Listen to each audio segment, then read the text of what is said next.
Conflicts exist on this continent. One of the most raging conflicts on the continent of Africa is the question of Biafra. From 1965 or before that, the Biafrans had their own institutions. Before the colonial master arrived, they have agitated themselves, they have told the world they want fair treatment in a nation called Nigeria. Successive regimes have always trampled upon the rights of the people of Biafra, destroyed them, killed their younger men, assassinated many, deported many, excluded many, forceful deportation out of your own country. Time has come for the new generation in 2020, 2021, 2022, for people to sit down to find an everlasting solution to the conflict that is around that region.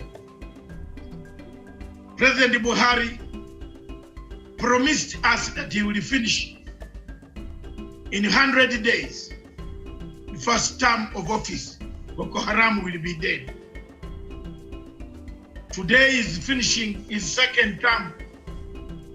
Boko Haram is even more vibrant than his own shoes. We have landed in very serious murky waters that the people of Nigeria don't know which direction they are going. The people of Nigeria, a big country with a big population, an economic hub of West Africa and Africa, with the biggest reserves of oil, still lingers in poverty. The poverty and the rich gaps in Nigeria are wider than the distance between Mars and Earth. What can we do for our countries in Africa? How do we unite?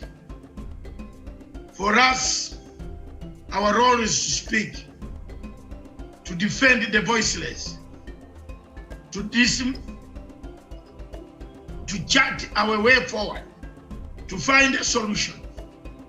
The only way solution can be got on the Biafran issues, the referendum, which Buhari and the government president have refused. But sincerely speaking, Nigeria needs rearrangement. If that rearrangement does not come today, tomorrow, or the other day, one day it is going to explode. People can be pushed, but they cannot be pushed beyond what Biafrans have been pushed. The suffering is too much. Pictures that I cannot show on this television. I call upon President Uhuru Kenyatta as a member of the United Nations Security Council to see that some of these problems should be resolved and a resolution is passed of sitting down to understand the difficulties of the nations, especially in Nigeria, in Cameroon, because the problem of Biafra is also similar to the problem of Amazonia. The English-speaking people have no say in Cameroon. They are taken as second-class citizens. Biafrans are also taken as second-class citizens in a country called Nigeria. Their problems are compounded with a dictator who has lost direction, who doesn't know where the wind is blowing from, whether east of Sahara or west of Sahara. He's going north when the wind is going south. Therefore, it's blown one leg going up, one leg going down. Look at the picture of Buhari standing 6.1 feet, being blown apart. Thank you.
Today, thousands and thousands of Africans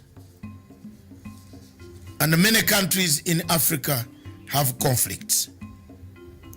Notably, from Libya, Cameroon, Nigeria, Biafra, and Boko Haram, to Democratic Republic of Congo, of where we have seen a resurgence of the past military and conflicts coming back in that country.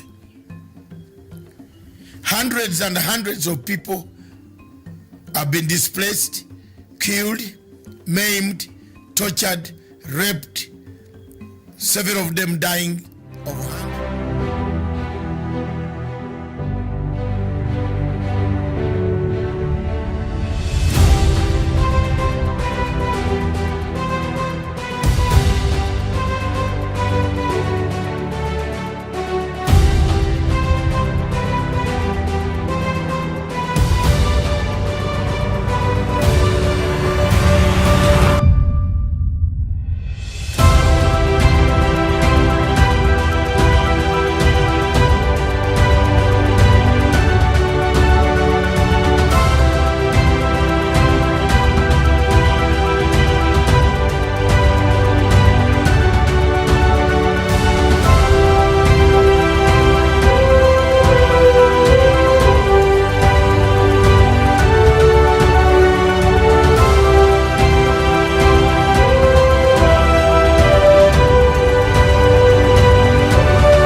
Good morning, viewers, or good afternoon in East Africa. It is good morning in Nigeria, in Abuja, the capital city of Nigeria.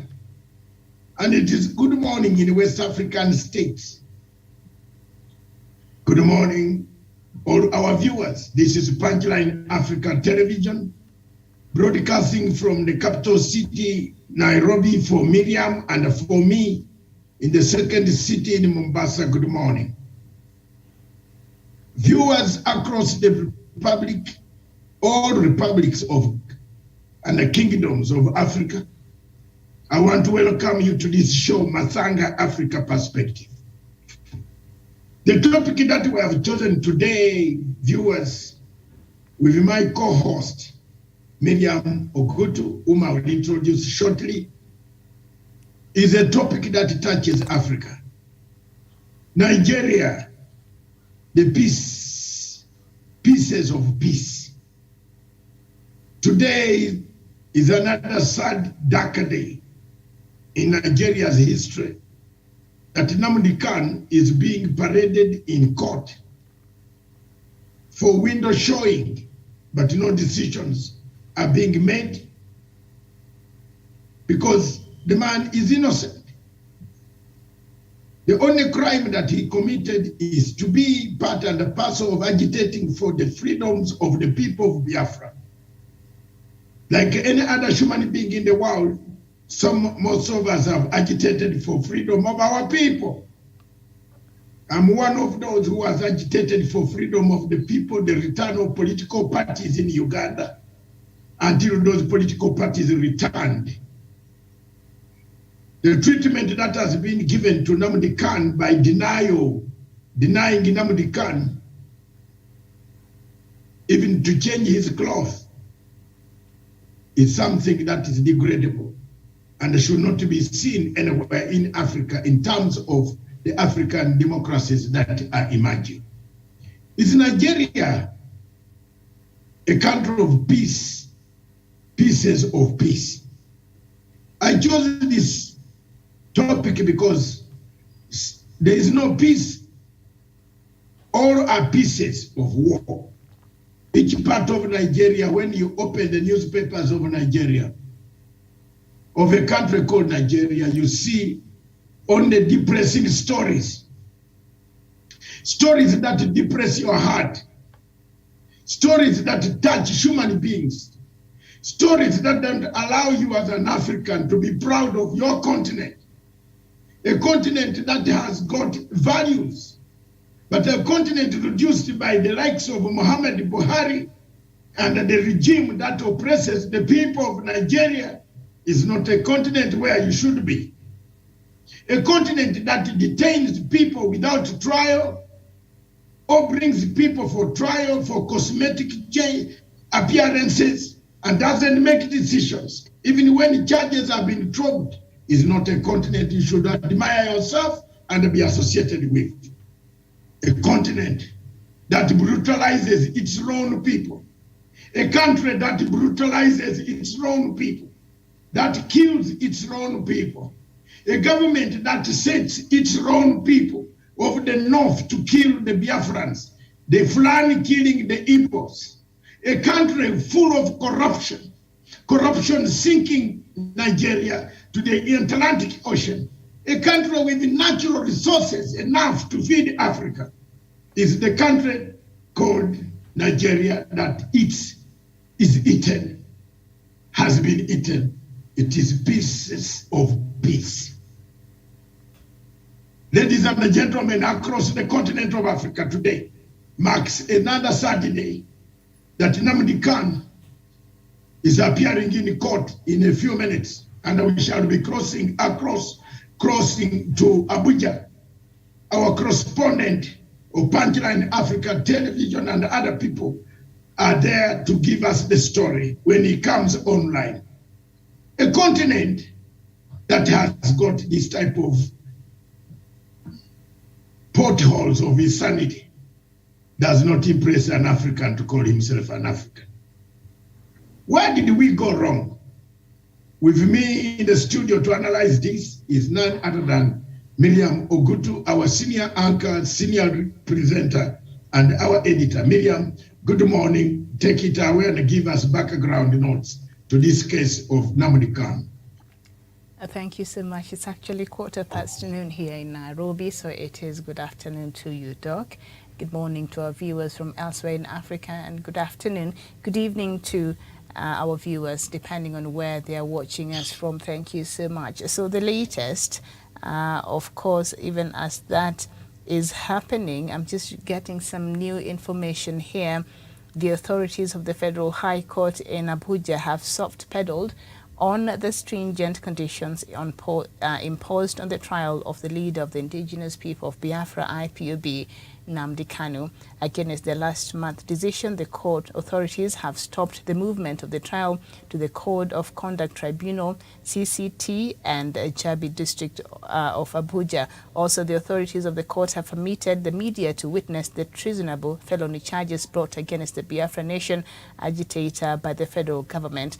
At the same time, of this report, fully armed operatives of the Department of State Services, DSS, have taken perfect control of the security situations within and outside the court premises. So that is the new situation. Apparently now the media will be allowed to cover these court proceedings. But also, the Nigerian government has asked Facebook and other social media sites to stop allowing indigenous people of Biafra, IPOB, to use their platforms to incite violence and instigate ethnic hatred in Nigeria, That is according to the government's press statement. The Minister of Information and Culture, Alhaji Lai Mohammed, made the request at a meeting in Abuja with Facebook employees. IPOB wants to create a breakaway state in southeast Nigeria called Biafra. And last week, a BBC investigation found that a network of Nigerian separatists based outside the country is using social media to call for violence and incite ethnic hatred against opponents of Biafran independence. Facebook's parent company Meta told the BBC that calling for violence on its platform was unacceptable. It said that it had 15,000 people reviewing content in more than 70 languages, including in Igbo. Doc, back to you. Thank you very much, Miriam. This is a very great day for us. As we said, there we were. The Nigerian government is saying Facebook and other institutions should not broadcast. It is because of our cry that now they have even allowed journalists to go in.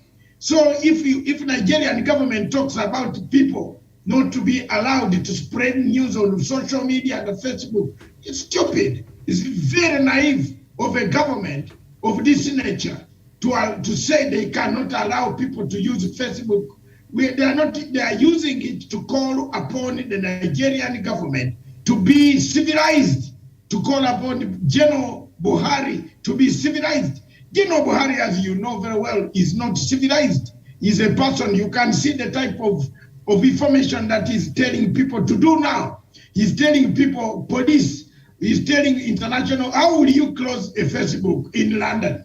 How will you? You will be infringing so many people's rights. How do you close somebody in London who is posting about the atrocities that are happening in Biafra? It is true, if we posted all those tapes of killings on how Biafra has been killing people, how Buhari has been butchering people, how Buhari has been destroying people, how Buhari has detained, cut off limbs of young men in Biafra, I think that the television station would have blown up. We have documents. We have documents from Onitsha.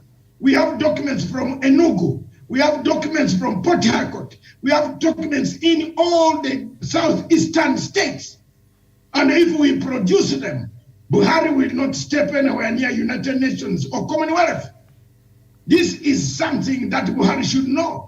And we are not going to be intimidated that we should not talk about what he is doing against the people of Nigeria. Nigeria belongs to all of us. If Nigeria sinks, Africa sinks. Yes, and then if you tell us, why don't you do your things properly so that Facebook does not talk about you? You do your things properly. Has Nigeria done the things properly? Has the government there done the things properly? You detain a man. You steal a man, you abduct a man from a country where he was not supposed to be abducted. And you take him, then you don't tell the truth. Then you come around and say, you stop us. Why don't you tell the truth where you got the person? Why? Mr. Buhari, we are waiting for you to go to hospital again in London. Come again. Hope, pray that you don't get sick again. Because we are going to be there. Some of us will be there demonstrating against you. You have never seen a mother of all demonstrations organized by Dr. MASTANGA. Ask President Museveni will tell you how I demonstrated in London. Ask Obasanjo how I demonstrated against Abacha at the embassy with Osuju and other Nigerians, and we got all people released until Chief Abiola died, and the other lady, a gentleman, Ken, was killed. Let me tell you, Buhari, that you haven't seen the real generals. There are other generals like you, like us. We have also been in battlefields. But the way you are treating people in Nigeria, Nigeria is a shameful country. You can't go with, you have a passport called Nigeria, and then you go to Dubai. Because of Buhari, it has lost meaning. People are graded accordingly. We are all Africans, and you enter the same plane, Miriam, when you reach Nigeria. When you reach Dubai, you are told, go this side. These are some of the things that annoy us. And for Buhari to tell us we shall keep quiet, we should keep quiet. When you are actually killing people, you are not going to silence us. I'm sorry, and that is the norm. We shall continue to advocate for this change. We shall accept, we shall tell the people Biafra needs a referendum. We shall continue to tell the world that Biafra needs a referendum. The people need to decide the destiny. Where do they belong? They cannot be in a state where they belong, where they are not wanted. You cannot have all the Biafran people scattered around the world when they have brains that could develop Africa. You can't. We can't keep quiet about this. Time has come for us as Africans to speak. Miriam, I speak with a lot of sadness that the African Union has sat, watched, engaged, allowed this type of a marauding army that kills people, cuts people. Nigeria is divided into pieces of peace. Why I chose this topic, pieces of peace. Look at Nigeria from the top, Maiduguri area, Boko Haram, the Sahel region, the northern parts of the entire Nigeria is under rebel and terrorist activities. Terrorism has taken over Nigeria. And yet Buhari does not tell us the truth. Yeah, President Buhari is not telling the truth about Nigeria. Nigeria is not a state. It is a piece of pieces that has collapsed. Miriam, back to you. All right, thank you for that. And I see our viewers have so much to say about what is going on. And if you have the latest news from the proceedings of that court process on Nnamdi Kanu, you can share with us, and we will be happy to share with the rest of the world. And if we are waiting for our correspondent from the inside the court, I hope he has not been killed. You know, the regime there kills people. I hope. I would ask the correspondent to come out. Is Mr. Captain Efeki? Where are you, Efeki? Is it?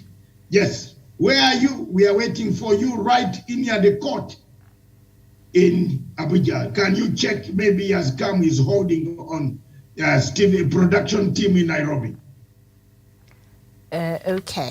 Right, we shall be checking on that, and once he's able to join us, we will pick him and put him through. The meantime, Miriam, this case, last October, Nnamdi Kanu pleaded not guilty to 7 charges, and his last court appearance, and the court adjourned the proceedings to January. Prosecutions filed an additional charges against him linked to broadcasts on IPOB run radio, Biafra, that they claim amounts of terrorism and incitement violence.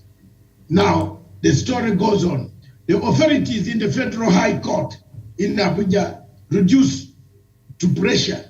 Today, they have cut down the stringent measures. That is the history you have given us.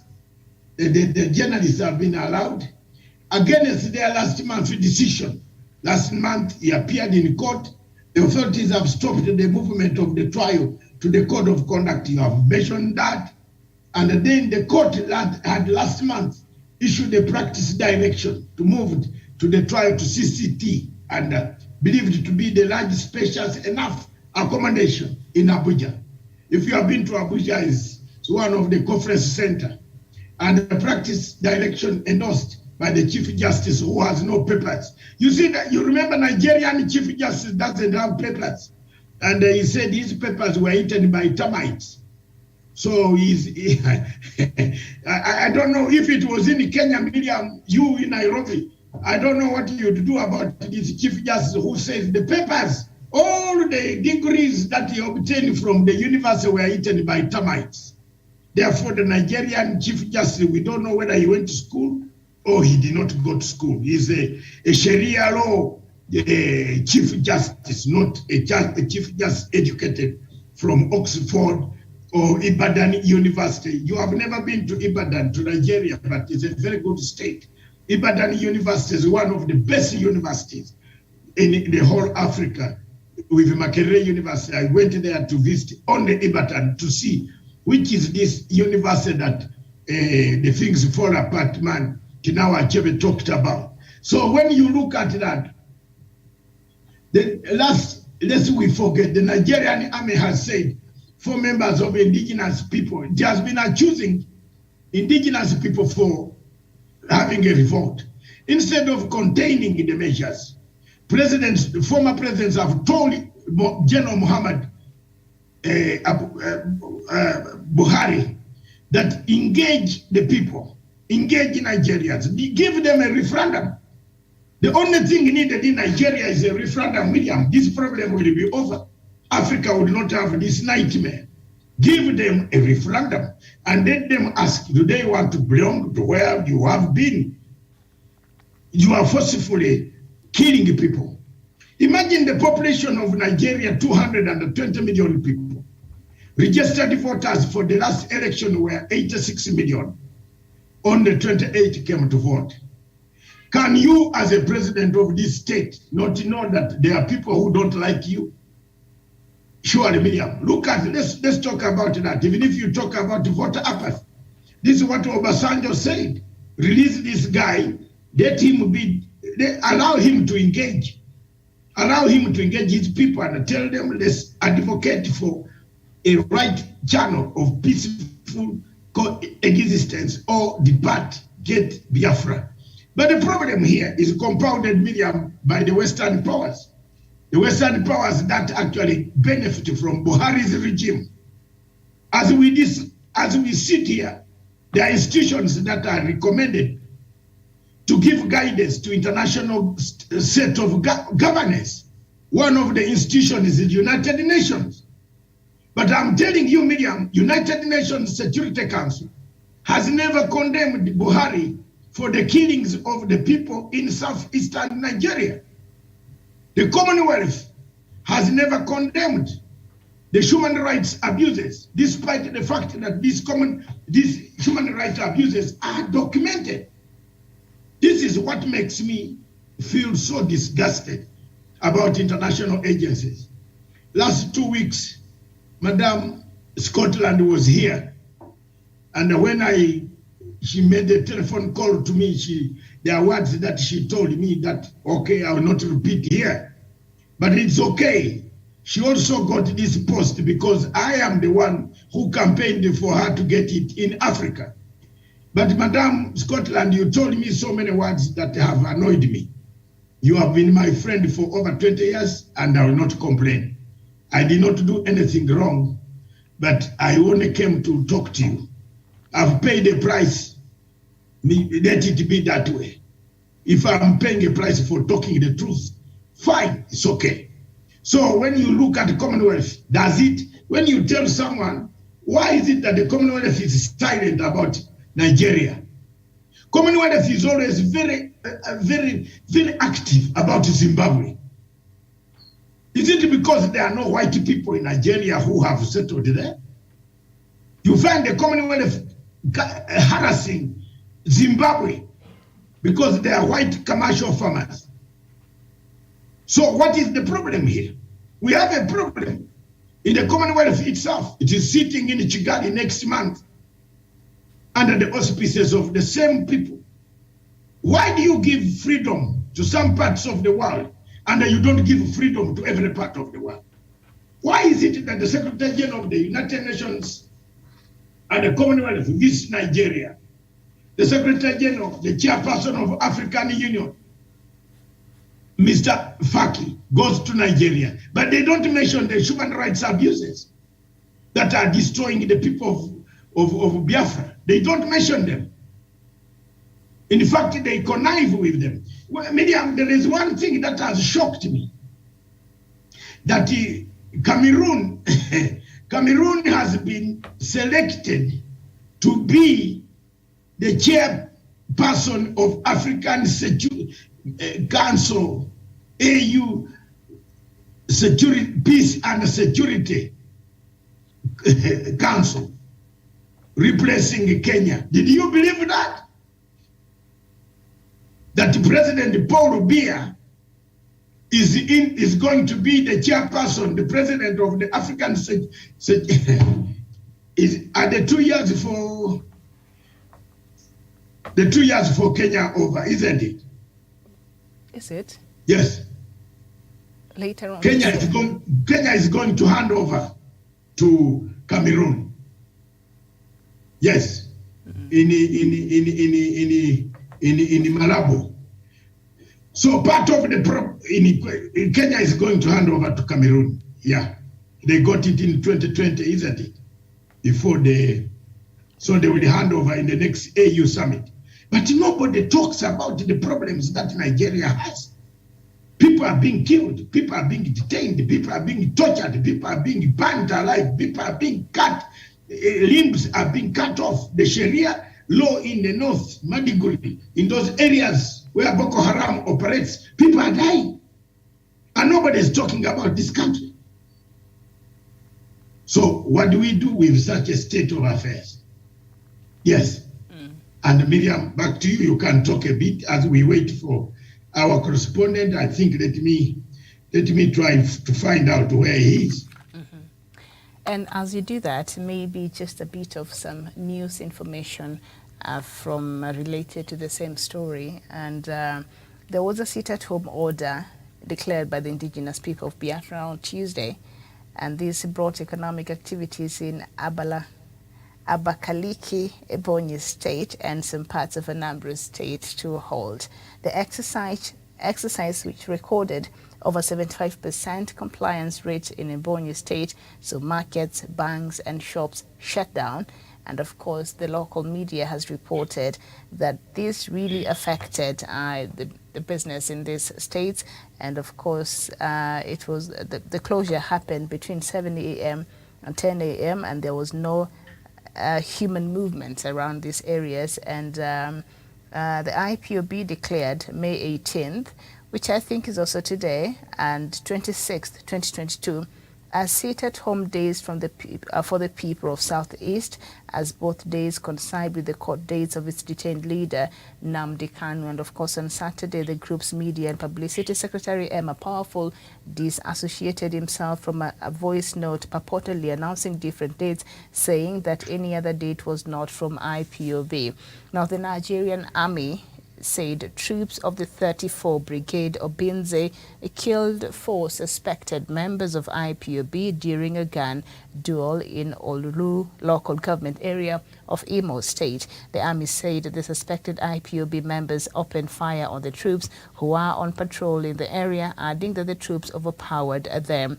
So, meanwhile, that is what is being reported. That happened, I think, yesterday, where the police killed 4 IPOB member supporters. So that is the latest. And then Nigerian government approaching Facebook. It is the Nigerian government that has approached Facebook through the Ministry of Information and Culture, Alhaji Lai Mohammed. And they're the ones who have called for this meeting with Facebook. They're telling Facebook you need to monitor what the IPOB members are writing because, according to the government, they're inciting violence and instigating ethnic hatred in Nigeria. So that is Nigeria's government position, which is not surprising. I think that is what Nigerian government has always said, contrary to some of the reports that we've been hearing. But this is Nigerian government who has approached Facebook, and we know how Nigerian government has been handling social media, especially the ones they feel that is being used by IPOB. You remember the ban on Twitter. So this, if perhaps Facebook does not hear or does not sanction some of these maybe individuals that the Nigerian government wants is to sanction, then Nigeria might also place another ban on Facebook in that country. And we know how the Twitter ban affected the passing of information and just knowing what is happening in Nigeria during that time. So do you think that maybe Facebook will give in to some of these things that the Nigerian government wants it to do, because now Facebook parent country Meta told the BBC, who were doing this story, that calling for violence on its platform was unacceptable, because that is what the Nigerian government has said, that the IPOB family is calling for violence and also instigating ethnic hatred in Nigeria. So the Facebook is saying calling for violence in its platform is unacceptable, and it said it has 15,000 people reviewing content in more than 70 languages, including Igbo. So maybe Facebook in the long run might be forced to give in to these demands by the Nigerian government, because it does not want for it to be banned, you know, as we saw the ban of Twitter in Nigeria. So how will this affect our communication? Because we know a lot of this information is you know, you only get it sometimes through social media. That has proved to be a very important tool as far as, yes, dissemination of information is concerned. Miriam, I just wonder whether some governments in Africa think, or they don't have people to think. How do you say you have banned you banned people from Twitter. Facebook? Mm-hmm. No, they're calling on Facebook to regulate information from the IPOB. But IOP can go to another site. There are several sites now. So will you tell all of them to close their business? Miriam, will you tell all of them to close their business and go and say don't broadcast anything to do with Igbo? How? Facebook has got billions of people on platform. It cannot sit there to regulate what the Igbo people want to say. The Igbo could open up an office and then say an account on Facebook, and they will continue. For example, Miriam, how will you regulate the Igbo, the IPOB in London not to speak? How? Maybe I can be educated. How? if you switch off IPOB in Nigeria, will you switch off IOPB in London? Because even with the Twitter ban, still a lot of Nigerians found a way to overcome that ban. Yes, and we are having a lot of information from Twitter photographs coming from inside. You know, you can ban IOPB, but IOPB can have people photographing. For example, the type of photographs that we receive of killings by the army are very many. We don't play them on our TV. Mm-hmm. And the government's main problem is not even Biafrans living inside of Nigeria. They're saying it is the Biafrans outside of Nigeria who are using social media to call for violence and incite ethnic hatred against the opponents of Biafran independence. And this is according to an investigative piece by the BBC, which did, by the way, a couple of weeks ago. So, if BBC goes in and investigates, do you now blame the Nigerians who are innocent? It is not so. So the government is actually using this information and this investigative piece from the BBC as their premise for wanting Facebook to regulate content from Biafra.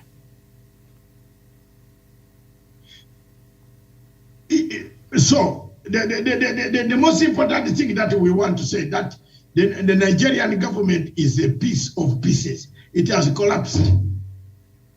Lack of peace. There is no peace. Now you are telling people, don't publish on social media.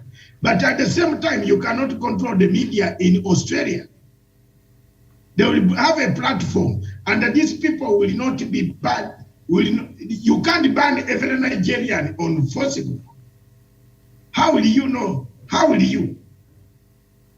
Someone will come with a name like Odugo, or come with a name like Dickens, but he's from Nigeria. So how will you ban him from seeing another Facebook account which is running with photographs of Nigerian people? Buhari, come on.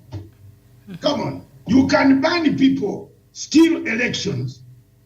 You can change the data, steal elections. Thank you. But you cannot ban people from the main Twitter. Even in Uganda, when Museveni banned Facebook usage from the communication center of of Uganda, people went and bought what we call PVN, something like that. VPN. Yes, VPN. And the people were now this time sending real noodles photographs to the president. Then he says, how are they sending these photographs? Then the Minister for Communication said, sir, they got another system. Then he said, you see, let's not behave like Idi Amin. Idi Amin in Uganda went to see, walked around the shops and saw a signpost called sell, for sale, for sale, for sale. So Idi Amin said, and called his commanders, generals, the commanding, yes, the commanders, and called his commander and said, I want us to find Mr. For sale. Is he bigger than me, who is Field Marshal Idi Amin? Miriam, can you imagine that? You have seen the type of tragedy we have in Africa. That go and arrest him. So what did the soldiers? I am telling you the truth, Miriam. This happened. This is 1975. Before I left Kampala in 77. This happened between there. Because I left Kampala, disappeared in 77 after they started arresting people and putting them on firing squad. So if Buhari is telling people to stop Facebook, to stop broadcasting from Nigeria, is he not going to arrest all the millions and the millions of users of Facebook? And yet Facebook makes money out of the big billions. You know, even China cannot control Facebook. They have left Facebook to flow. All what China has done is to bring equipment that if they see your account is not very good, they squeeze it and it doesn't come out. Yes, like in Dubai. If you go to Dubai with your phone number, it's very difficult until you have either you are on the central system. Because if you are pay as you go, you can't access Dubai. You have to have a number that is noted so that they can know if you are sending photographs from Dubai of nude people, they will know that is your phone. So thank you very much, viewers. We have here Captain Chikwas Onu Ikipe from Abuja. Good morning, brother. A very good morning to you from here. Dr. Mastanga, can you hear me, please? I hear you loud and clear. Very well, thank you. Once again, it is a very good morning from me, but I must say the morning is not good in Abuja, Nigeria. A couple of minutes, something tragic happened within the court premises in the Federal High Court, Abuja, regarding the trial of Nnamdi Kanu, the leader of the indigenous people of Biafra. In essence, heavy security personnel chased people and as well fired tear gas canisters on them. Unarmed protesters, not excluding journalists. So the morning is not very good here. A couple of supporters of IPOP are scampering for safety. Most of them who were dispersed by the tear gas canisters are still lying somewhere subconscious, I would say. So that is the situation report here. Whereas in the courtroom, Nnamdi Kanu has arrived in the same Fendi clothing, which has been same clothing he has worn since June up until now. And furthermore, something new happened today. In the furtherance of his trial, Nnamdi Kanu's trial, the federal government of Nigeria has amended heretofore the 16 charges leveled against the IPOB leader.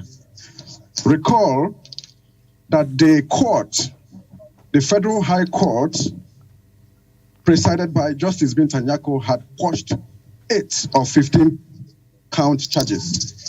8 charges were quashed, which were terrorism-related charges, charges 6, 7, 9, 10, 11, 12, 13, and 14 were dismissed by the presiding Justice Binta Nyako, leaving away count numbers 1, 2, 3, 4, 5, 8, and 15. That is leaving 7 count charge. The judge further said that the later charges allegations. But did you know what happened this morning? Instead of continuing those charges and further hearing, or should I say decision on the bail application the defense team had filed, the federal government has this morning made a fresh turn to amending or to rearranging the IPOB leader with 6 new charges, amended charges, 6 new amended charges. This has been what the federal government is known for since 2017. Nnamdi Kanu was arrested. They keep bringing up charges, trump up charges against him with new names, baptismal names every day. So this is the situation report. The defense team has arrived, and as well, the defendant is in the dock. So we are waiting to hear what the justice would say regarding the new amendment. And I must say, this time around, the lawyers to the defendant, Nnamdi Kanu, were mentioned in the new charges. It was said that 2 lawyers of Nnamdi Kanu,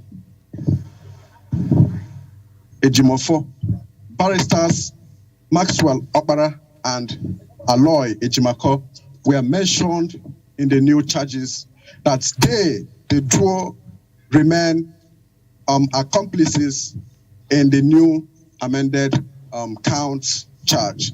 So, Dr. Masanga, it is not a very bright morning here, idiomatically speaking, because of what has trumped up this morning here in the High Court, but we must remain adamant to observing what would follow suit. That is the situation report, Doctor. Thank you for now. Okay. Before Doctor comes in, Captain, thank you so much for joining us this afternoon here. Now, if the lawyers, the key lawyers of Nnamdi Kanu have been named as accomplices, that means they really cannot continue representing Kanu. Will that mean that perhaps this case will take longer than it was expected, because now perhaps Kanu needs to find new lawyers? Is that the case? Well, as a matter of fact, Nnamdi Kanu has a team of lawyers, a team where you have about 6, 7, 8, and what have you lawyers, competent lawyers, headed by Mike Zokome Chief, who appears to be the senior advocate of Nigeria, and as well other senior lawyers like Barrister Ifeanyi Jofo. So this will not affect the proceedings of the case? Not at all, but it is very clear that this the executive is trying to elongate this trial. That is what it means. Yeah. Mm-hmm. And also, just before Doctor comes, there has been reports that media now has been allowed to cover this story from the court, contrary to some of the directives that had been given earlier on. Can you confirm to us if that is true at all? Well, as a matter of fact, what you are saying or what you are reading there is what I call prejudicial reporting, where you have and where you could manipulate a number of journalists to report what you want. So these numbers that are allowed in the courtroom are those that are said, look, you must report this, you must do this, you must do that. You understand? We have a couple of journalists, a good number of journalists outside the court premises, most of whom we are affected by the tear gas canisters. And now everyone is dispersed, you know. Mm-hmm. So not all journalists are allowed to access the court premises inside. I think what he said, that the only ones allowed, media have been selected. Mm-hmm. And they have been told what to say and what to report. Is that the one? Is that what you mean, Captain? Captain Chikwas? Yeah, Is that what you mean? The ones that are inside the court, that's what Miriam is asking. Are they the ones that have been chosen and allowed to go in? Exactly. That is the situation report without mentioning words. Those people whom are supposedly journalists in the courtroom are those being, should I say, licensed in quote. But the licensing is not in the proper way. The licensing is what we call to giving someone a meal ticket. Because you are being given a meal ticket, after eating, you must say thank you. Because you are being given a meal ticket, after eating, you must abide by whatever rule you are given to do. Thank you very much. I think they have chosen people who cannot report critically again in favor of the case of in favor of Nnamdi Kanu, but there are people who are reporting in favor of the government. I think that is exactly what they have done, Miriam. If I'm not wrong, Captain, is that so? Exactly, please. So thank you very much for this. Stay on the line. I am making some observations. Miriam, the situation now looks very clear. 6 more charges. These people are making it difficult for this young man to get out of that place. It is very difficult for you to add more 6 charges, trumped up charges, and even take the lawyers. They have now included the lawyers as accomplices because the lawyers went and made statements across in Europe and some other places. They have decided now that they should charge the lawyers. And this is something that we must condemn in Africa. This type of thing does not belong to our continent. If we are moving into Agenda 2060 and 2030, where rights of governance, rights of judiciary to exist, to dispense justice, that type of justice is piecemeal justice, which is only given by people like General Buhari and illiterate. You know, there are so many things that General Buhari has done so badly. I used to respect General Buhari until when the African Union wanted to sign the African Trade Conference Act, the African Trade Removing Barriers. General Buhari could not say exactly and say, yes, I like the idea. He said he would take time to go back to ask the government of Nigeria. What was it to ask? You are going to be the beneficiary. Nigeria produces goods which can be consumed by the rest of Africa. Africa produces goods that Nigerian people want. So why do you go back to check? So for me, Miriam, there is always a problem here. And you can see journalists have been tear gassed. They have been running battles in the capital city, Abuja, hitting targets of tear gas canisters across the skies and not allowing people to come near the court. How do we then solve this problem? How do we then sit down and say we make Nigeria peaceful, not pieces of peace? Nigeria is under pieces of peace. Some places people are not sleeping. 3/4 of Nigerians don't sleep because the army comes to eat, to beat them, to torture them, to kill them, to burn their houses. Another piece of Nigeria, the army is busy with fighting ISIS called Boko Haram. They come to eat people, they come to destroy their houses. Is this the Nigeria that you want? Is this the country that you want in Africa? Miriam.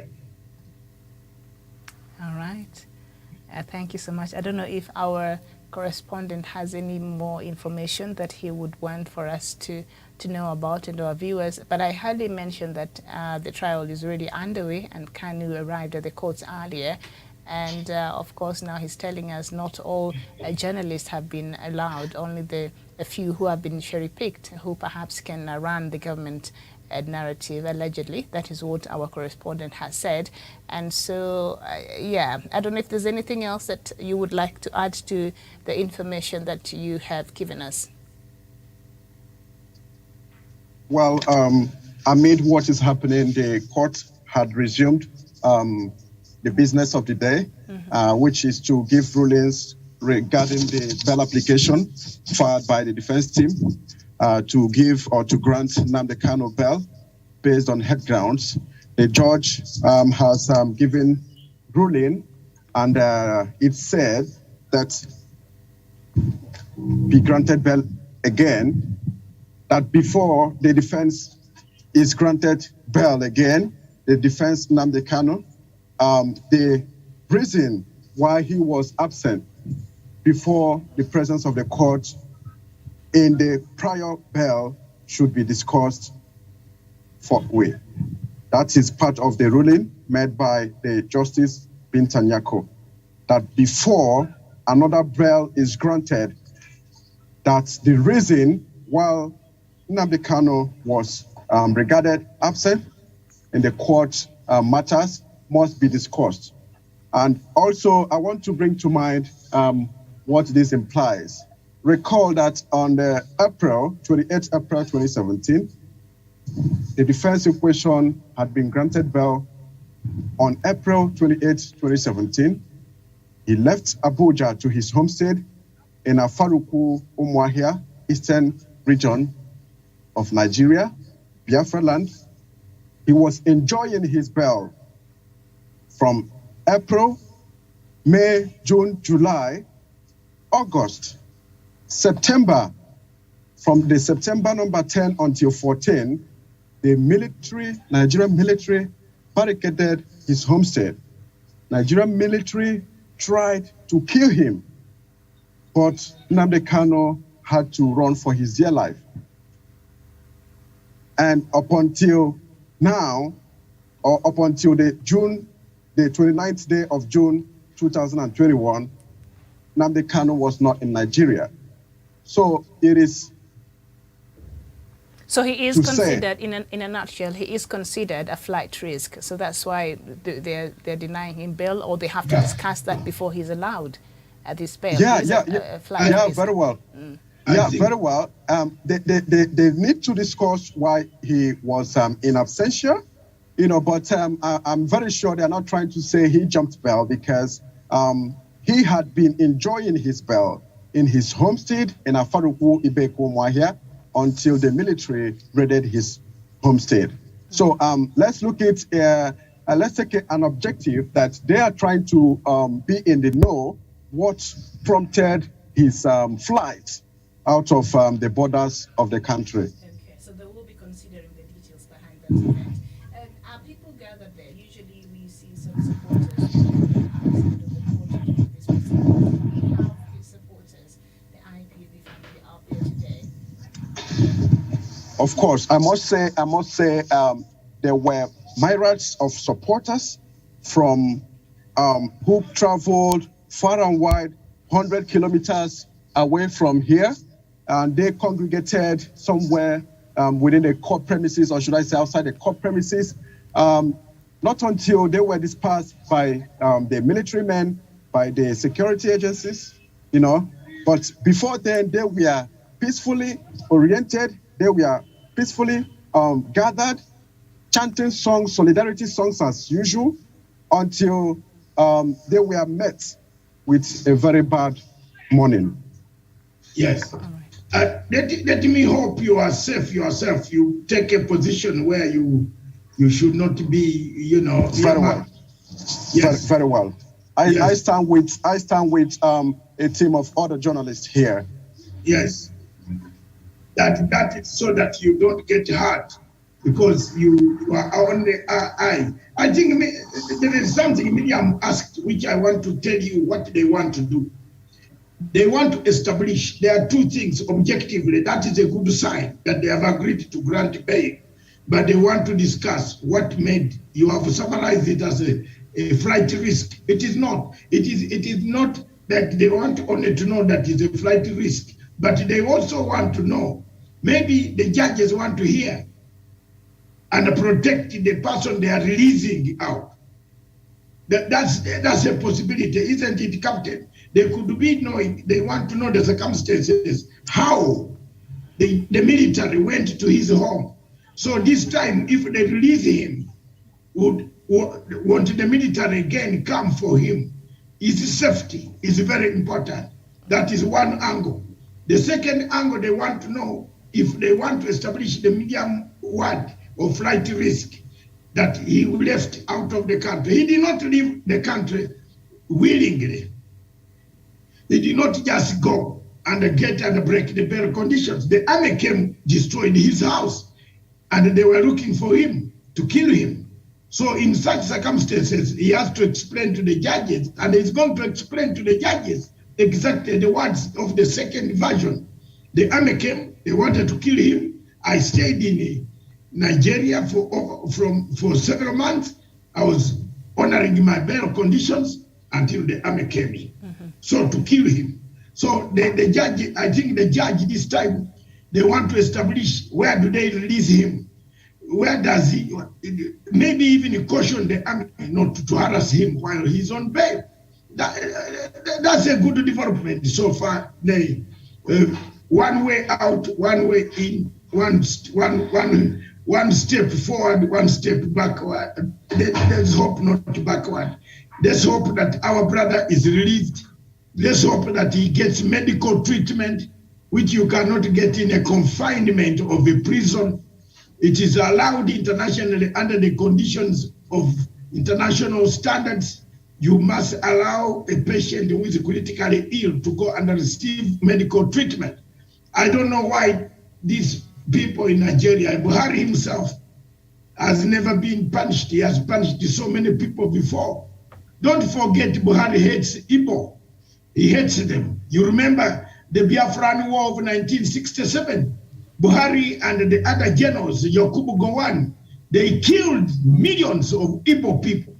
And that killing spree has never ended out of Buhari's mind. And so every time he sees the Igbo, he wants to kill them. And we are not going to keep quiet. Mr. Buhari, don't threaten everybody in the world. You can threaten Nigerians, but not all the people you will threaten. If you don't want people to come to your Nigeria, you have it.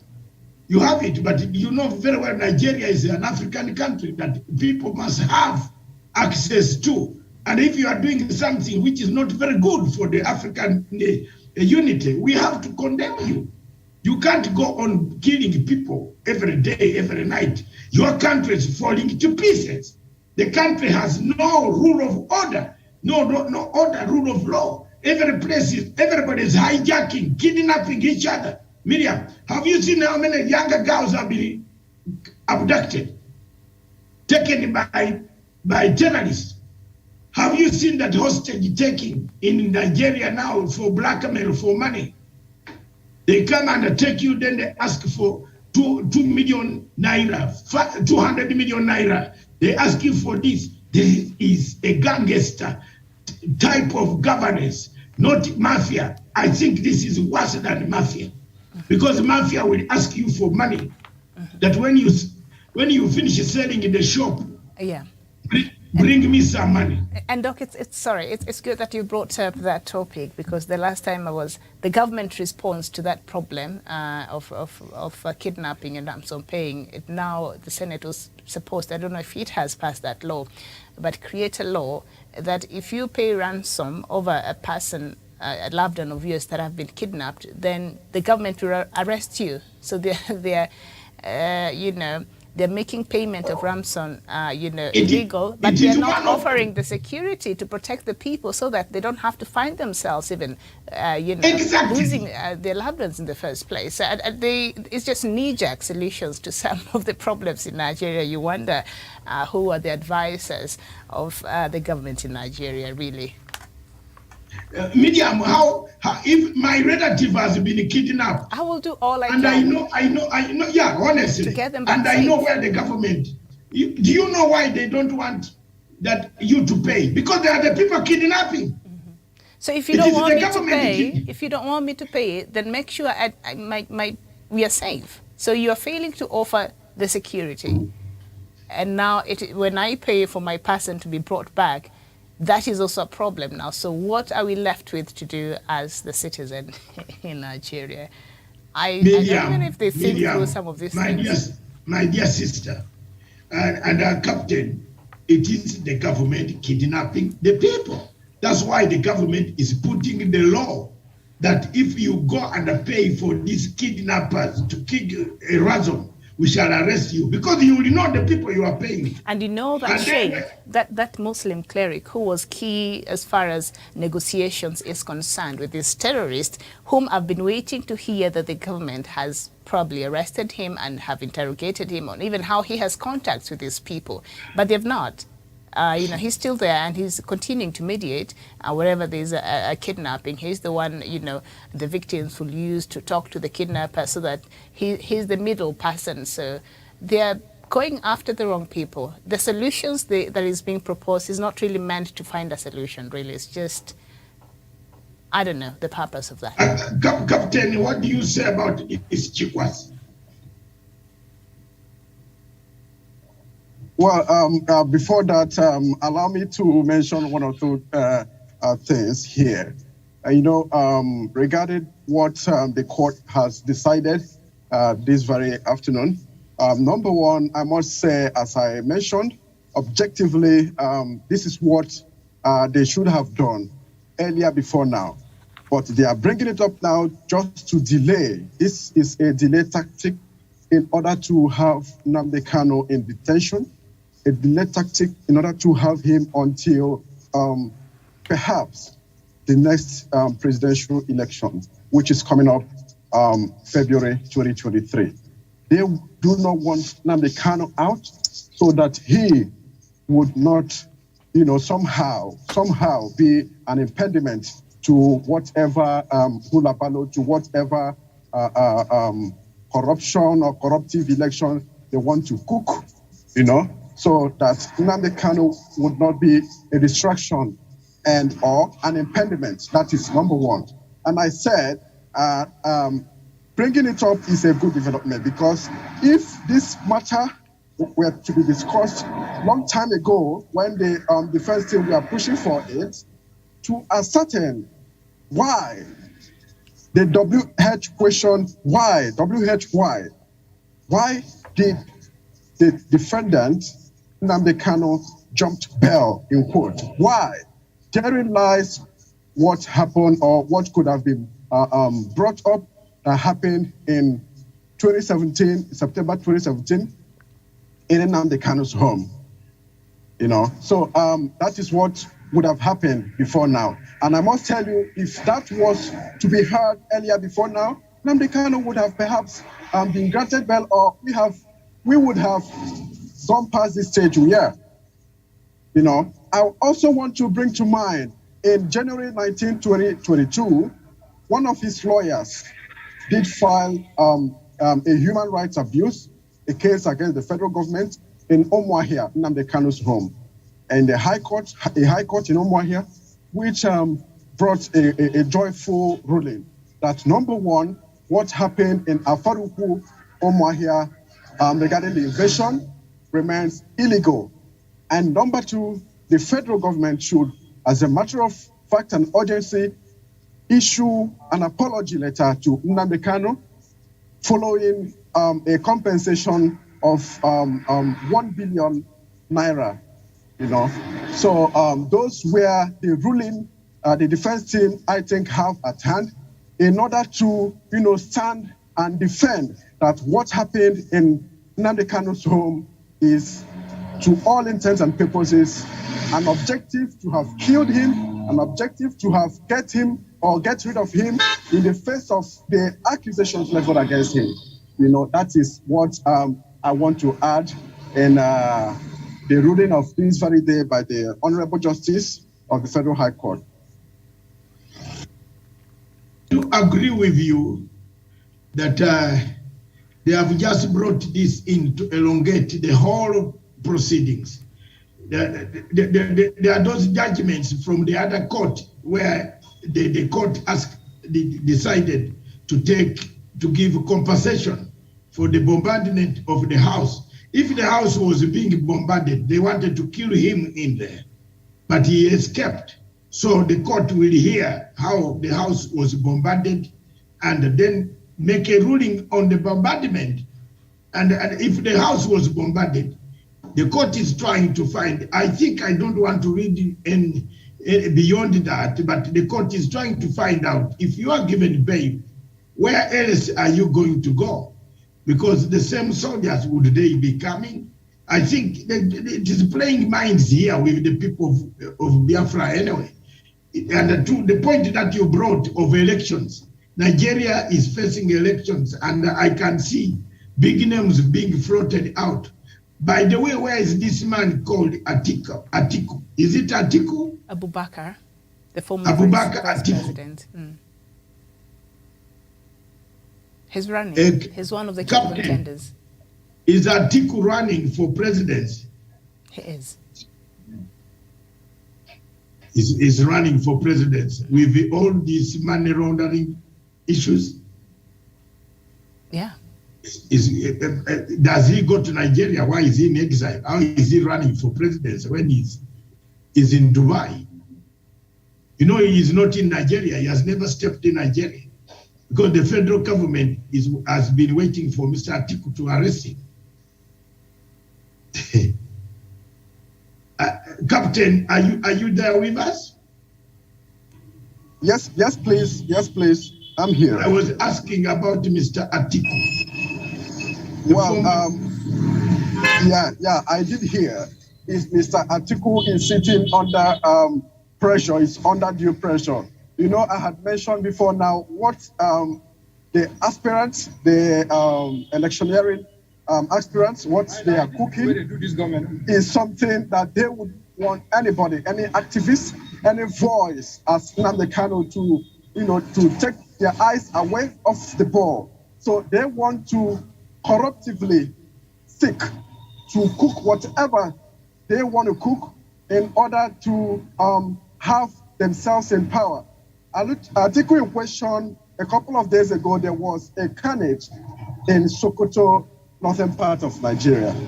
This happened in a case of one Deborah, now late, who was a student of a college of education in Sokoto. There was a WhatsApp group. Doctor, you may have heard about this, but I just want to soberly bring to mind of our people in the country. Yes. This Deborah was found in a WhatsApp group, students' WhatsApp group, alongside their colleagues, alongside their co-students. And there was a kind of a religious post in the said WhatsApp group made by an Islamic student in the same WhatsApp group that Deborah had found herself. This Deborah had to quickly retort in the said group, why would you post this kind of religious post? This group is meant to be an educational group, or should I say for educational purposes. Why are you doing this here? Why are you posting religious posts? This is not why we should be here.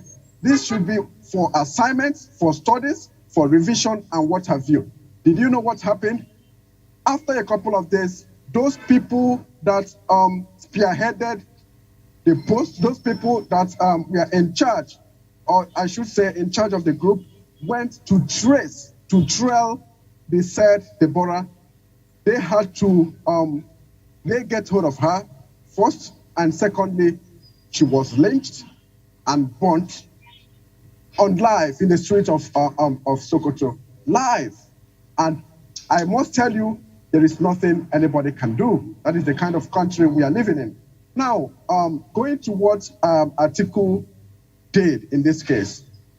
First of all, Atiku, as an aspirant, as a formal leader, had to condemn what happened, number one, by saying, look, what happened in this case is an absurd. What happened in this case is something that is condemnable to all intents and purposes. But Atiku's brothers, Islamic community, they came against him, saying, look, you cannot be doing this thing where we have you a co-Sharia supporter, or should I say a co-Sharia adherent, and you are talking against our Prophet Muhammad, and you are saying things and supporting the blasphemy. That was what they called the blasphemy the young girl did against their prophet. Atiku had to do a U-turn. Oh, I didn't say that.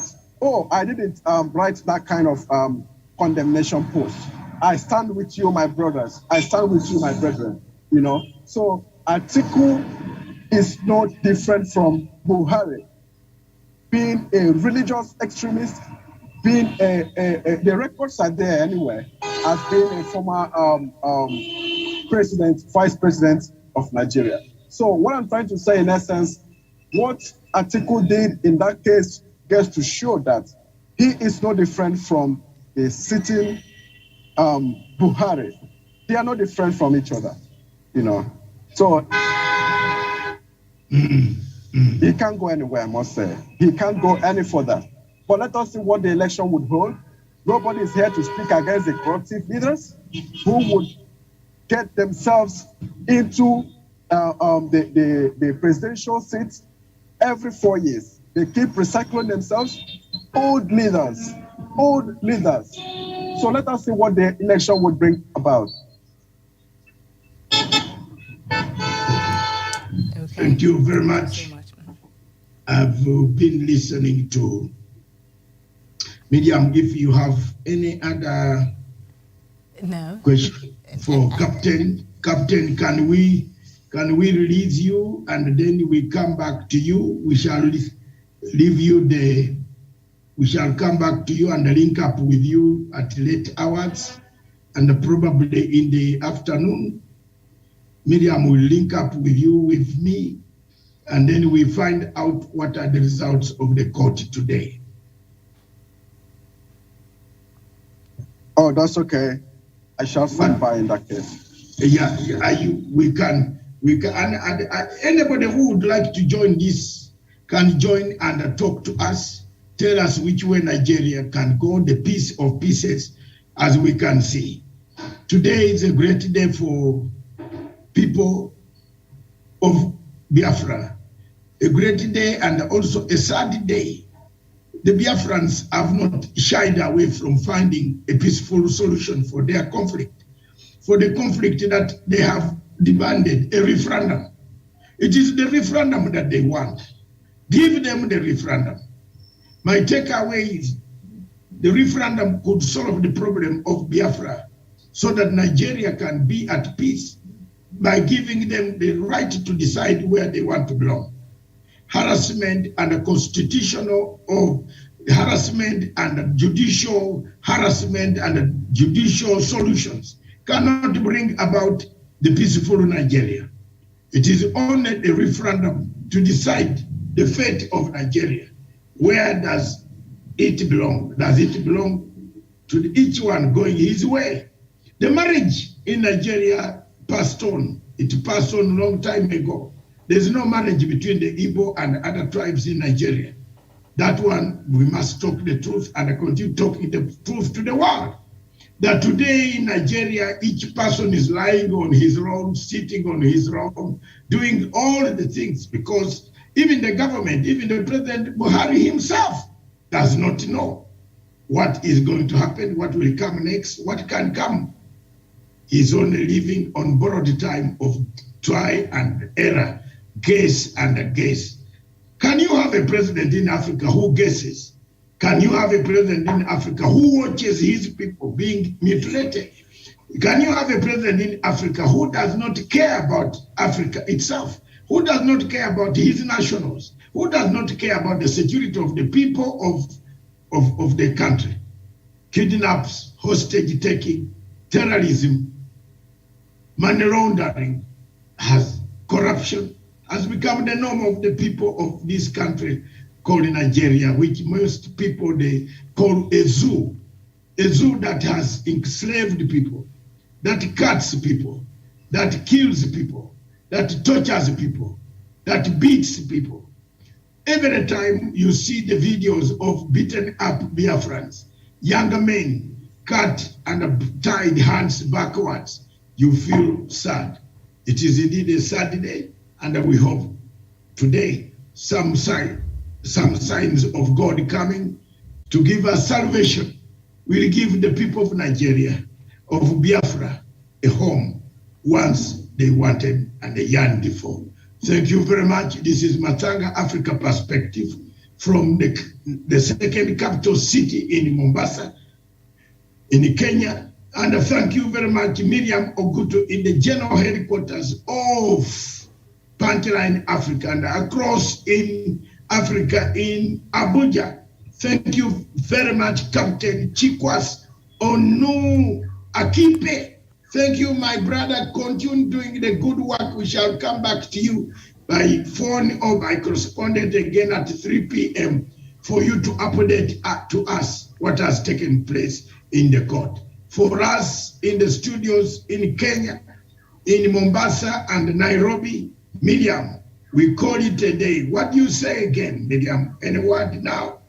Before I conclude. No. I will just bring them up to date later on at 3 p.m. East African time. If you can find time, you should join us then. And perhaps we'll update you on the latest developments, even in that ongoing case, and also the latest news from across the continent. Thank you very much. Keep yourself safe, Captain. Any word that you can send us home before I conclude? Yeah, we are here. I am safe amongst others. And at the moment, a drama is going on in the court, argument upon arguments. And I trust the defense team of the defendant, Nnamdi Kanu. I trust them to bring up a good news today.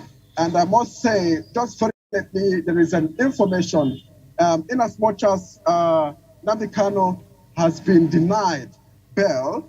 The recent developments, the court has proceeded, I must say. The court has proceeded, the substantive suit has proceeded, and right now they are trying to, via oral application, to argue based on the 6 amended charges and the following circumstances. So as you said, in the next couple of minutes, we shall come back to digest what happened in court. By then, we would have dismissed from here. Thank you very much. It will be 3 p.m. East African Standard Time in 2 hours' time, and which will be about 1 o'clock of your time, I think. We shall come back to know what has taken place, and you will be briefing Miriam Ogutu. So tune in at 3 p.m. exactly. Open up. We shall open the space, the satellite for you. We want to thank everybody, the satellite down in Berlin, for keeping us and picking you live from there, and other information that has come. We thank you. This is the African television. The African nation must listen to. This station is therefore for Africa, with Africa, by Africa. Charles, we pray for Nnamdi Kanu and his release. Thank you.